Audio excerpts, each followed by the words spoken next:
What is the material of the 21st century? Graphene has revolutionized the world of chemistry, physics, material science, even biology. In 2004, Game and Novoselov proved that it was possible to exfoliate a bulk crystal of graphite, obtaining one single layer, one atom thick, that name it as graphene. They observed that there are amazing properties when electrons are confined in 2 dimensions and when a large surface area is exposed. But graphene is not alone. There are many elements in the periodic table exhibiting layer structures that can be isolated into monolayer nanosheets, and even a larger number of multi-elemental materials that can be exfoliated, exhibiting wonderful properties. For example, we can find from semiconducting to superconducting materials, from diamagnetic to ferromagnetic 2D layers. And also we can observe a broad spectrum of mechanical and optical properties. And from the chemical point of view, this is also very interesting because we have some materials that are almost inert and other ones that are extremely reactive, from the redox point of view and also from the catalytic point of view. But how can we obtain one real 2D layer? There are 2 main approaches, the bottom-up approach and the top-down approach. In the top-down approach, we can follow dry methods or methods in solution.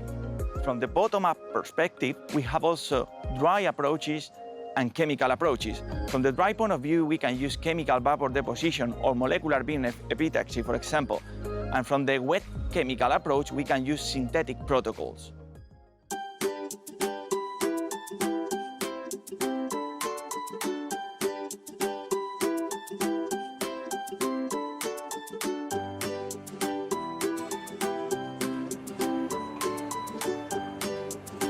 In the most simple top-down approach in solution, we use mechanical forces in order to separate the layers that are held together by soft electrostatic or van der Waals interactions in the bulk crystal. For example, by using a sonicator chip, we introduce it inside a solution and we disperse the layers. But this is very important to pay attention to the solvent that we choose that will help us to separate the layer and make them stable in the suspension.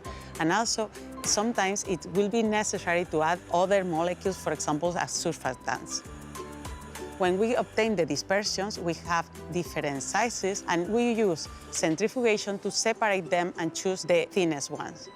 When we obtain a dispersion of these nano layers in the solution, we can observe the Faraday Tindal effect due to the fact that these units have the sizes close to the wavelength of the incident light. One interesting strategy is the intercalation. The intercalation chemistry allows to diminish the interaction between layers in van der Waals materials, increasing the interlayer space, minimizing the interaction, and facilitating in the presence of the appropriate solvent of the exfoliation of the material. But this can be also used in layer hydroxides, for example, which are not van der Waals materials, in order to minimize also the interactions by introducing organic molecules. This is also reflected in X-ray diffraction pattern, in which the peaks related to the pillaring of the structures can be shifted to lower 2 theta values. For working with the reductive route, we have to prepare our materials inside a glove box in which no oxygen and water is present. First of all, we introduce the materials making several cycles of vacuum and pumping with argon. Afterwards, we are going to intercalate our materials, for example, with alkali metals, increasing the interlayer space and minimizing the van der Waals interactions. Then we will choose an appropriate solvent in which our material can be dispersed, getting exfoliated nanosheets.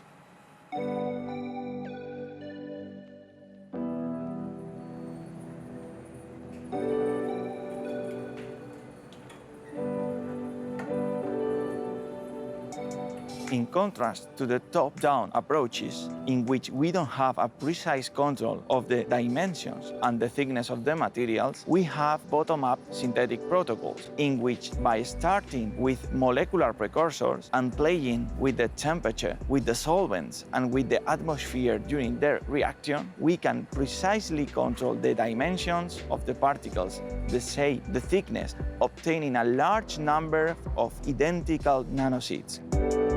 One example of these chemical approaches is the hot injection colloidal route. This can be used for the synthesis of layer perovskites or 2D pnictogens, which are based in the elements of the group 15 of the periodic table, like phosphorus, arsenic, antimony, and bismuth. A key aspect of the wet chemical approaches is the functionalization. We can use this in order to improve the solubility of the layers, or in order to modify the physical properties, also for the creation of hybrid structures. For this, we can use a wide variety of molecules, and this will allow us to modify the properties at will.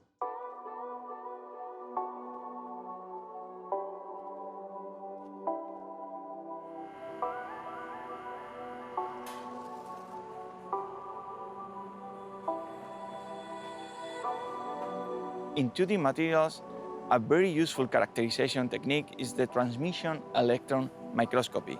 In this machinery, what we need is to prepare the sample in copper grid, just depositing a drop of our suspension, letting them dry on the surface of the grid, and then introducing this holder inside the microscope. Inside the column, we have a strong vacuum. And then, when we switch on the electron beam, we will be able to observe the morphology of the material, but also the crystallinity, even with atomic resolution. And with different spectroscopies in situ, we can analyze the chemical composition. And with the electron diffraction, we have information of the crystallinity in a single flake.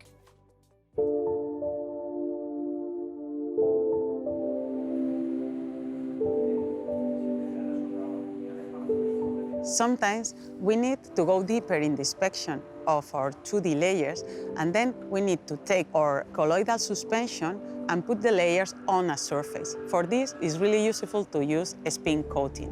That is an easy way to disperse the layers on a substrate, eliminating the solvent. Once we have our substrate with the dispersed layers on top, we can inspect them on the optical microscope. But the sizes are small and sometimes it's difficult to find them. However, it is still useful to try to identify the best places on the substrate that will be further studied by atomic force microscopy. Thanks to the atomic force microscopy, we can get three-dimensional images of our flakes, getting information of the thickness of the layers.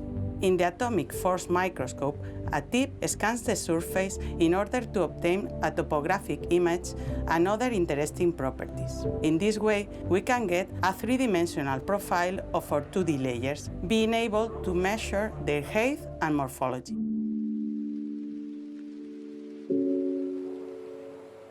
Another useful characterization technique is X-ray photoelectron spectroscopy. Here, what we analyze is the very surface of our 2D material, obtaining information of the chemical composition and, even more interesting, about the oxidation state.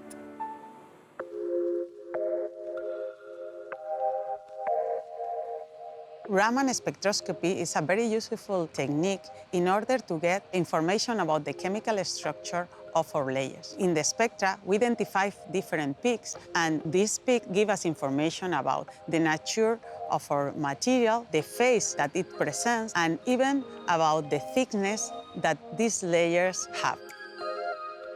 We can get simple spectra in a position, and we can also do mapping of the surfaces.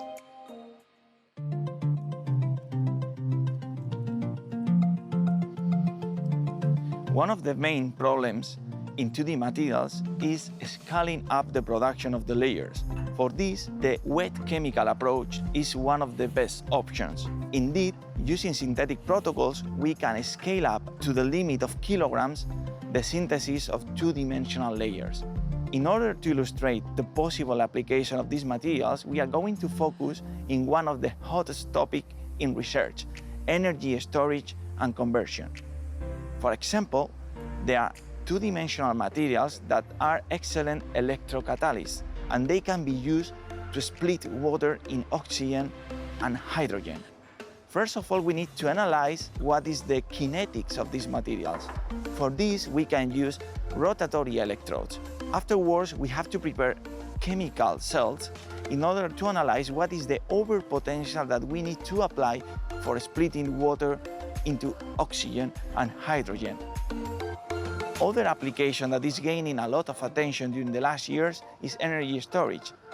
For this, one of the possibilities is to create a prototype. For example, we can deposit our 2D materials combined with some binders and creating some small batteries like coin cells that can be useful to demonstrate that we can apply these materials in bigger electrochemical storage devices. As you have seen, 2D materials is an exciting topic that has shown amazing results in the last few years. But there are still many open questions and challenges to solve in physics, chemistry, engineering, in order to make closer to the society these materials. Flatland is waiting for you.